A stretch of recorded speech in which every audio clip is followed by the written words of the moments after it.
Welcome to Burning Tree Programs Spotlight. My name is Eric Button. I'm a proud alumni of the program. I do family support work for us and business development.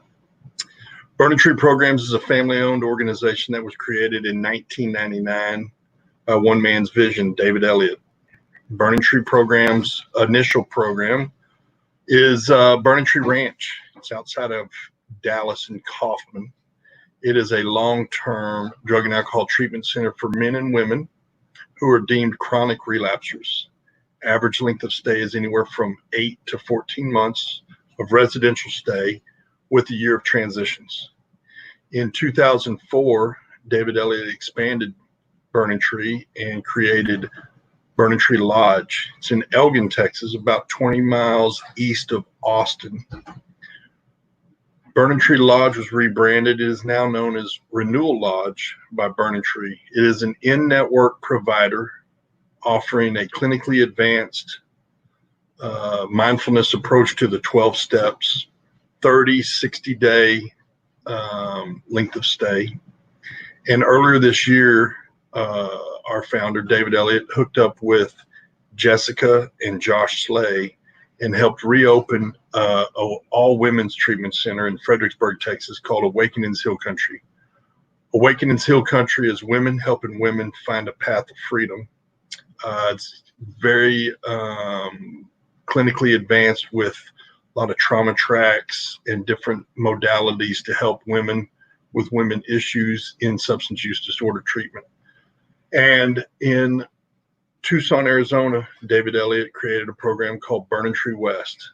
It is a young adult program with a collegiate track, and we have sober living beds available in Tucson, Arizona. So without any further delay, I want to bring on Robi Styer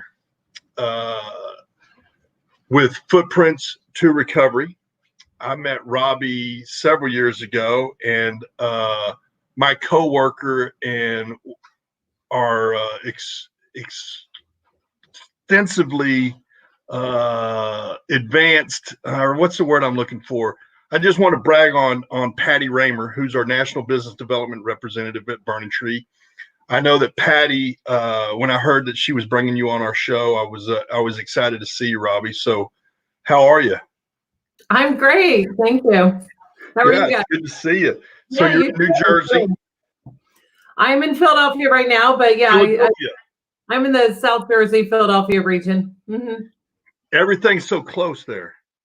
Everything is so close and different than Texas, where everything's really far. Yes. Yeah, I forget about that. We can go in like 5 states in like an hour. Yes. So I know, Robi, that you have a passion for helping people and helping them find recovery. Tell us a little bit. When did you get into your own personal recovery? So January 7th, 1997. I feel like that makes me old. You're not old. Yeah, 1997. I went to Living Grin Treatment Centers in Pennsylvania. So let me ask you this. Was it hard for you to follow directions when you were there? I was kicked out like 3 times, and I wore those signs. Yeah. What did the sign say? The sign said the one time I had to wear a sign that said, "I'm not allowed to help you." Because I would be the one that, like, if you're crying in group, I will get the tissues, I'll go fix everybody, but I didn't have any focus on myself or the work I needed to do. So I wasn't literally not allowed to help anybody, like, at all. Right. So yeah, I got kicked out. I got kicked out one time, and in the lunchroom, because I also had to wear a sign that I wasn't allowed to sit with the opposite sex, and at any common area. And so I got kicked out. I got asked to leave during lunch, and I left and I went outside. Oh wait, Eric, this is good. So I went outside. I left. I said, fine, I'm done. I don't want to do this anyway. They said, I don't follow the rules, and I was a cancer, hurting the rest of the community, and I don't follow any rules, so I need to leave.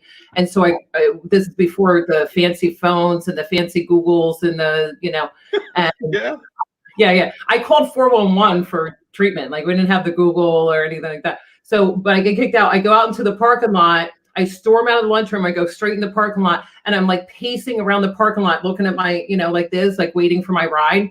And people would walk around. The therapist would see me, and I'm just like pacing around, like I'm just looking around for my ride. Finally, Jay Utes. I don't know if you know Jay Utes. So he's an amazing interventionist in the Philadelphia area and helped start up RCA.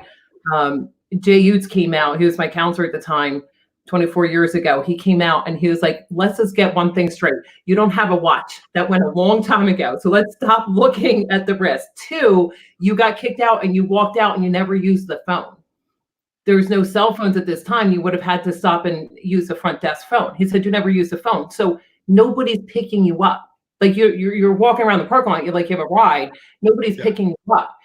3, there's a bar right there you can see from here. So if you wanted to drink, you would have left by now. You're walking around the parking lot looking at a fake watch on a ride that's not coming with a bar right there. You don't actually want to drink. He said, what's stopping you from just paying attention and following the rules and doing this thing? And I said, I don't think that you can make me somebody else.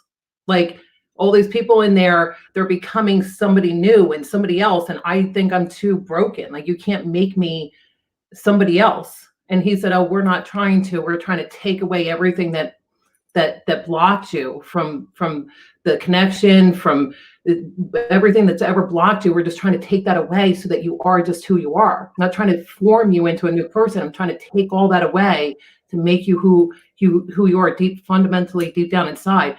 That I could get around. I was like, okay, I will come in and try to let you remove these things. And they let me stay another 45 days after that. So he took the time to get shoulder to shoulder with you and connect with you on a level that no one ever has. Right. So God flowed through him and you heard the message. Now, Robbie, that brings up emotions for me. I couldn't get honest when I had the opportunity to be a client at Burning Tree. And I can remember a lot like you, I'm standing out in the parking lot kicking rocks for hours. And same kind of message. So you just touched my heart. I got goosebumps hearing that story. So thank you for sharing that with me. That's the power of what this is. Right. The power of like being able to hear it when you can hear it in that moment. That same thing could have been told to somebody else in a different moment that didn't hit, but it hit me in a way that I could get that. I was in there at that point 28 days and still couldn't surrender. Couldn't get to a place where I could hear you. But in that moment I could hear that. And that's what, saved my life in that moment. And like I said, 22 years later, we were part of the startup team at RCA together and got to work with him on the last couple of years of his life before he died. So he was my counselor. Wow. So it was a pretty cool experience. Yeah. So I know Patty Raymer is very involved in the 12-step community all over the country, her and her husband. And I know that she's had connections with you for a long time. Tell us, if you will, share with us, how did you know that you wanted to work in this field of treatment, providing people treatment to change their life? What was the catalyst?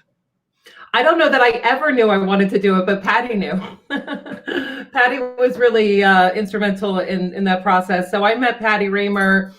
Oh gosh, it must have been at least 10 years. And Chris Raymer came out to speak at my home group in Barnegat, New Jersey. We had an anniversary meeting and I had invited Chris to come speak at that. And Patty came with him. I actually called, Patty tells the story better than me, but I actually called Patty because I was uncomfortable like calling Chris because he's, like married and I didn't want to pick him up in his hotel and do all this without introducing myself, at least to his wife. And so I called Patty and introduced myself and told her I'm going to be Chris's host. And I just wanted to kind of talk to her and she decided to come in too. So I got to pick them both up and we had dinner and we went up to the speaker meeting and we just hit it off. And I had told Patty my mom just died from lung cancer recently. I told her on that car trip. We had the convertible, and we were driving up chasing the moon and just having a good time. And I told her my mom had just passed away from lung cancer. And anyhow, I was in the hotel business at that time, and Patty and I, we hit it off. And then what happened was when she got back, it was maybe a week, maybe 5-7 days, something like that. And she texted me and said, my mom just got diagnosed with lung cancer too. She said, I'm going to need your help through this. So, because I'd just been through it. So I think that's what, really bonded us from the beginning. And so we walked through that, and and I watched Patty in the industry, and I was still in the hotel industry, and she had mentioned it before, and other friends in the treatment industry had mentioned maybe you should come do this. But I had a boyfriend overdosed and passed away, and something in me just kept saying, this is all for nothing. The hotel industry, you're just doing all this work for nothing, and it's not for anything. It's just not helping anybody. There has to be more purpose, more of a reason to do what you do and whatnot. And so I remember Patty called me. I was at an Applebee's with my kids in Cherry Hill, New Jersey, and Patty called me and she said, now my friend Eric has a place in New Hampshire, and a great way to get your foot in the door, and you'd really love his program, 12-step base, whatnot. So I called him from the Applebee's parking lot that night, and here we are. And then Patty and I worked at Karen together after that, and now the Footprints to Recovery. Yeah, it was great. It was great. Patty and I talk about seconds and inches. Seconds and inches can change your life. This whole industry, I wouldn't even know without Patty. So we were at the home group meeting, the business meeting, and I had to leave. And as I'm leaving, someone said, hey, can someone pick up Chris Raymer from the airport? And I was like, not me, I gotta go. I don't have time to pick up Chris Raymer from the airport. I'm like trying to get out of the business meeting. And he's like, hey, Robbie, you could pick up Chris Raymer, right? He's flying into Atlantic City. And I was like, okay, I'll pick up Chris Raymer from I love to host Chris Raymer, but I, was almost out of that business meeting. Seconds and inches, I would have been out. They would have picked somebody else to pick up Chris. Wouldn't have met Patty, and the whole trajectory of my life and career would probably change. So, another second and inches story. You sharing with me that you're walking around in the parking lot, looking at your watch that you didn't have on your wrist. That's the same thing I was doing. I didn't have anywhere to go. I had all kinds of options to go to way worse places, but I got to invest in honesty. So this seconds and inches, there's a divine connection. So I'm grateful for that story. So you've been in this business now. Is it 8 years or longer? Yeah, a little longer. Something like that. 18 years. I don't want to put any age on you or anything, but so a little longer. So tell us about Footprints to Recovery. What is the name? How'd they come up with the name of it? So the name just came from the story about walking in the sand and the feeling that you're not alone, and that somebody's carrying you through the times that you don't see the footprints. Somebody's carrying you. So Footprints to Recovery is the idea of it, is that you're never alone, and we'll help walk you to treatment and to that connection to help. So we have treatment centers out by Denver, Colorado. We have treatment centers in Chicago, Illinois, and in Hamilton, New Jersey. And we offer outpatient levels of care. We have a partial hospitalization program and an IOP program.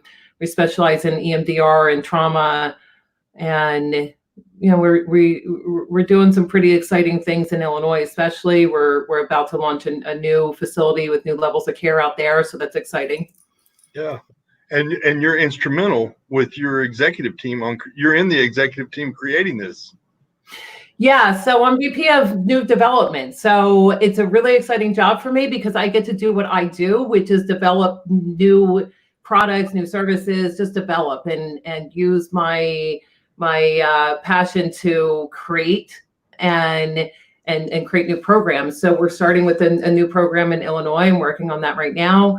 And then I just started a new alumni program for them. So we're working on alumni, knowing how important it is to keep supported after leaving treatments, and the difference in long-term recovery and sustainable recovery when you're in that supported environment after you leave the confines of treatment. So just started an alumni program for them, working on a new family program for them, and we have the new levels of care in Illinois. So I just kind of get to create and develop and create a culture and a vibe and watch it flourish. And it's a pretty exciting thing to get to do. I'm really blessed to get to do these kind of things.